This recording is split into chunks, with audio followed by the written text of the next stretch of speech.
Hello, in this video I'm going to start talking about some tips and tricks on taking out the front cover for a Ford 6.0 liter diesel engine.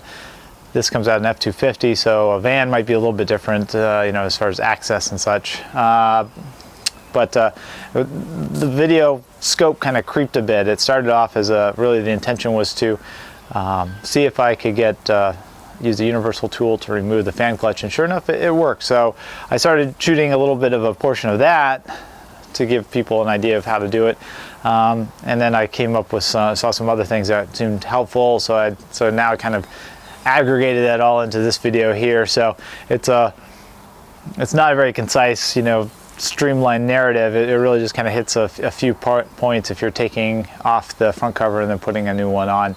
I'm trying to augment what Diesel Tech Ron has done, because he has some good videos, and even though he's passed away, I think his family probably still benefits from monetization of his videos. So I will have some links as far as to his videos for getting to certain points, and then especially how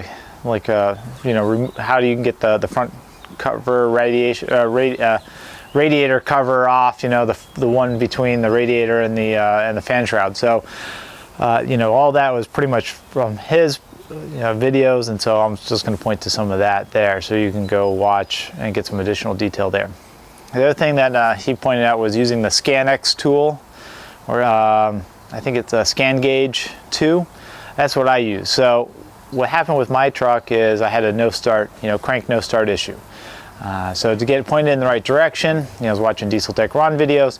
He started talking about the scan tool. I ended up buying one. Just to give you some background, what I was getting is that I had the IPR valve was at 85%, so obviously there's something going on there. I had no pressure as far as a high oil pressure, so it was at 20 or 30 or something like that. So obviously something was wrong there.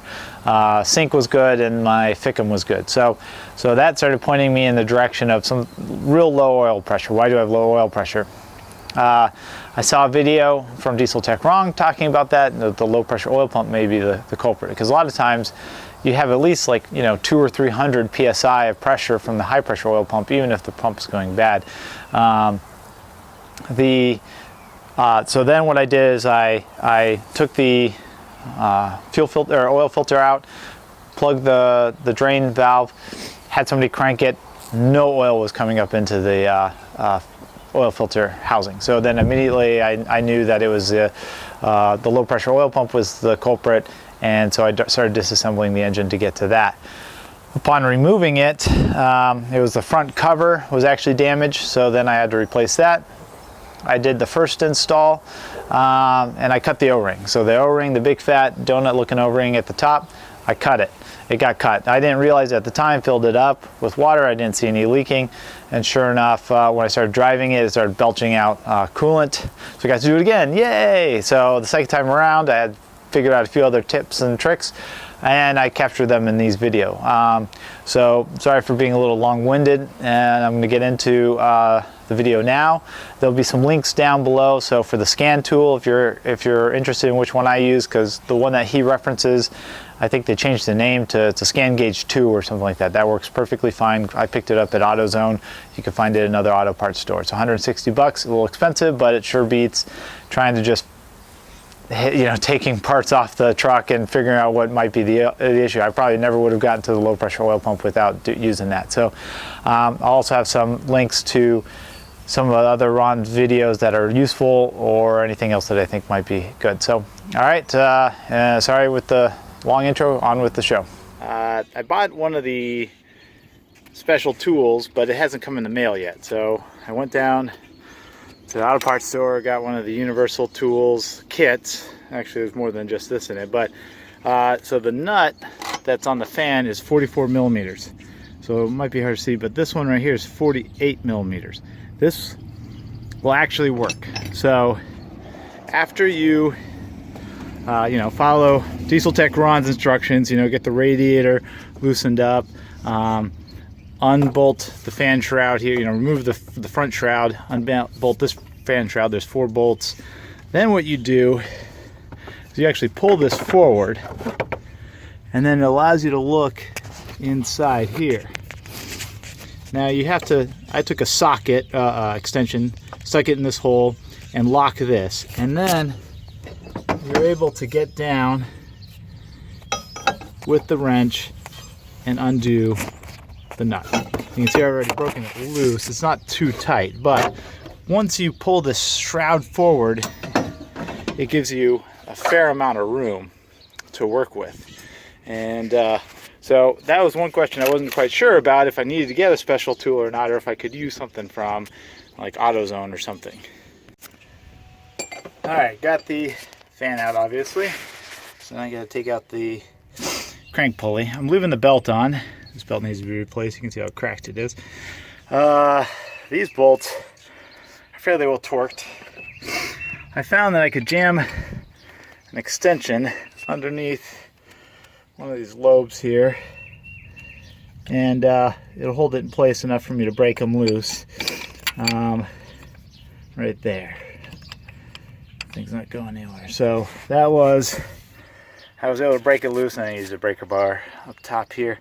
The only concern is that maybe I was on something that could break, but it doesn't appear to be so, but I'll check it once I get the crank pulley off. And then I'm also going to take this off while the bolt's on, or the belt's on as well. Okay, I pulled the water pump out just so that it'd be a lot better access. But man, that thing looks clean. I'm excited about that, though.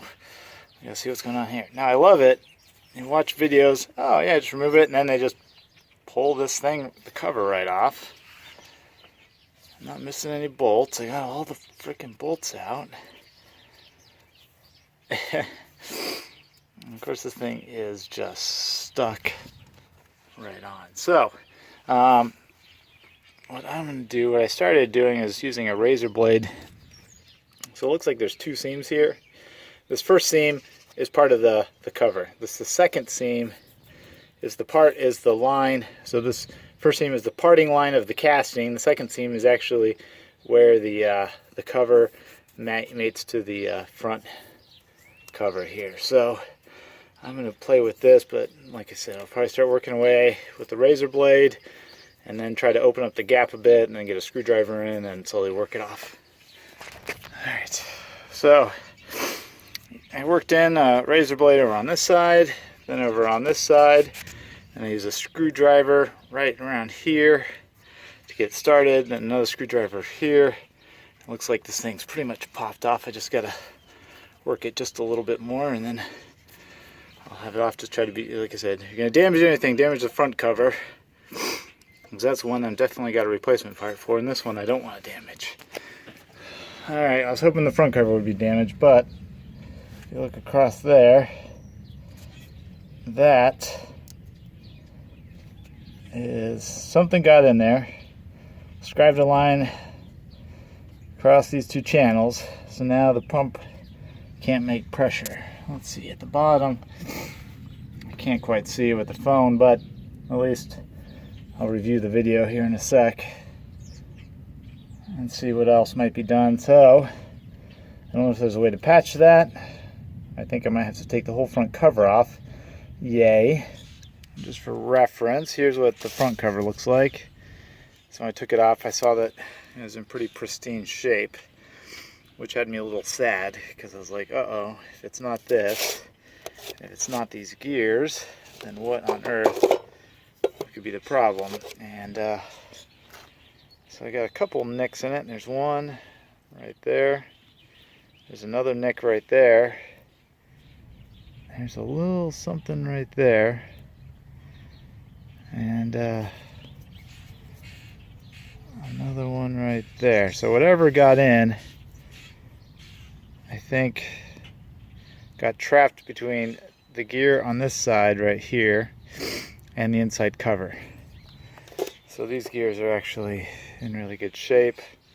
I couldn't actually see anything. And you can see a few impressions right down here in the base of the valley of that.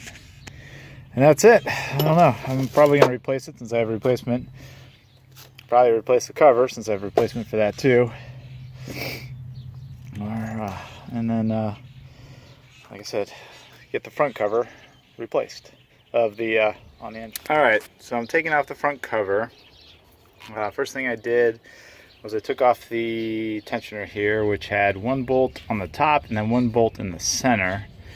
I took off the idler pulley here. I'm taking off this. So there's a bolt here, and then around the corner on the alternator, there's a bolt right here. Actually, I had to loosen the alternator because I was getting a wrench in, but I was like stripping the head of the bolt. So since the belt's off, I just unloosened these 3 bolts on the alternator, moved it out of the way, got this one out real quick, helped put it back with the wrench. Looks like there's 2 hoses over here that are gonna have to come off. So I'm gonna take this idler pulley off. As far as I can tell, the power steering pump has a bolt right here and a bolt over here that go into the cover. So it's right here. So I'm gonna bolt it on the other side. So I'm gonna take the power steering pump off. Looking at the AC compressor though, does not appear to have anything. So here's the cover, goes around here. I don't think interferes with the AC compressor, so I'm planning on leaving that right now. This thing's kind of a pain in the butt to get off. Like, at least mine's not, but I think if I just wiggle it enough, it'll pop out. So yeah, I think it's starting to come a little bit now. All right, and then I think looks like this plug has to get unplugged. And then this has to get taken out, which is probably where the thermostat is. I might end up taking this off just for simplicity. Well, maybe not. Maybe just loosening it off so I can to get this out. Well, I probably don't have to take this out. I just probably have to take this hose off. We'll see. All right, I'll give updates in a little bit. All right, ready to start taking the cover off. So this came off, and then it's on a hard line, so I had to pry it up over the stud. So I'm going to leave the thermostat in, but now I'm thinking I'm also going to replace it when I pull this thing out. So there's a sensor here. Unplugged the sensor over there. All right, so that hose off. That hose off. Power steering pump is off 3 bolts. And it's hard to see. 2 in the top, 1 here, 1 there, and then there's 1. It looks like it's over there. I access it from the bottom using like, I don't know, it's probably 18 inches of extensions plus a universal joint. I was able to kind of work my way up through all that stuff and get into it. Let's see. This I pried off, so that's underneath. That's this hose right here. It was a little bit of a pain in the butt. You can see it's pretty corroded there. So it was really sticky. And so I believe that is it. So now I just got to start loosening up all these little bolts here. Find every single one of them, and hopefully pull the cover out. We'll see how that goes.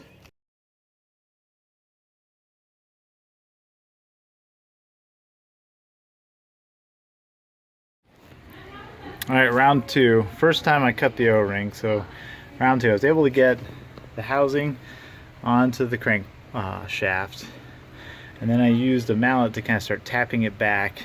Now, I'm using the trick that Diesel Tech Ron described with this putty knife here. So what I'm doing is I'm slowly working it back, and then I'm having to push it to the right because it wants to twist kind of counterclockwise, so the bolt holes won't line up. So now I kind of understand a little bit better. Once I think I get it lined up, except for maybe where I need to jack up this side, then I'm probably going to try to find a place to pry up and line up the bolt holes. But maybe it's hard to see, but you can see those 2 bolt holes aren't quite lined up yet.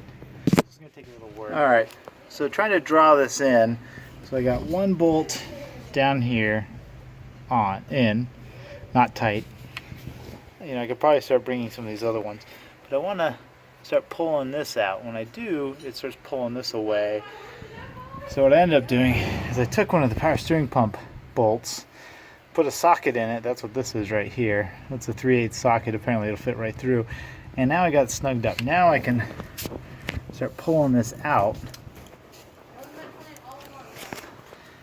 and bring that in without tearing the O-ring, hopefully. So you can see it's barely hanging on there. So I might start snugging this up and putting some more bolts in order before I pull this putty knife out. But that seemed to be the trick to kind of get it lined up, that last little bit.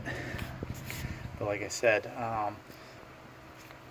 the whole key is not to cut this, and this is a new O-ring versus like reusing an O-ring, which Diesel Techron tends to use. I think that makes it easier to install. So I might be over-explaining here, but just to give you a better idea, I showed you how I did the socket thing here. I didn't show you what I was prying on. I was tapping it in, but then what I was ending up doing is up here, I was rotating the housing by prying it slightly this way. When I did that, it was actually pulling the housing out a little bit. And that's part of the reason why I put that socket and the power steering pump bolt here, is so that it would line up this hole, so even though I'm rotating it over, I'm able to suck this in, because I would rotate it over, the housing would come out, so then I could no longer reach with the regular bolt. So I figured if I rotate it over and then use the longer bolt, then I can suck it in into the right orientation, and then I can start other bolts, and that's exactly what I did. So that's just maybe a little bit clearer explanation of how I worked the housing on. Okay, I'm in the midst of getting the seal on.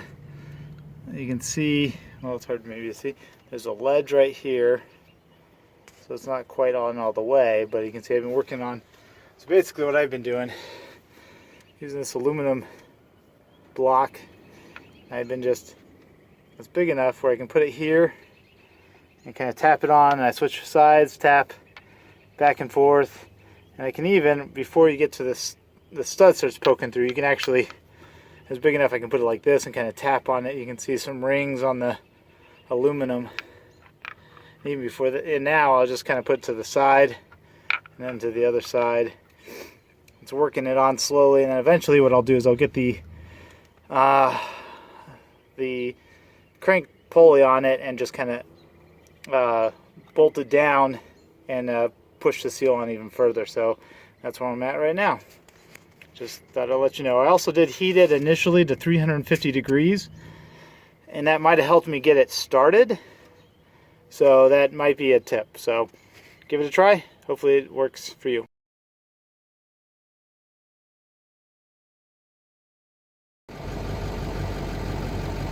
Alright, so that's what I'm seeing. It's looking good so far. I'll keep monitoring it. Again, thanks for watching the video. I hope it was helpful for you. If you have any constructive comments, please leave them down in the comment section below. And I do try to review them and take them to heart. If you liked it, please give it a thumbs up. Subscribe if you like. I shoot some videos about photography and repairing some other car stuff. I'll possibly do other videos in the future on this truck as repairs come around. And again, thank you very much for watching, and I hope it was helpful. Thank you. Bye.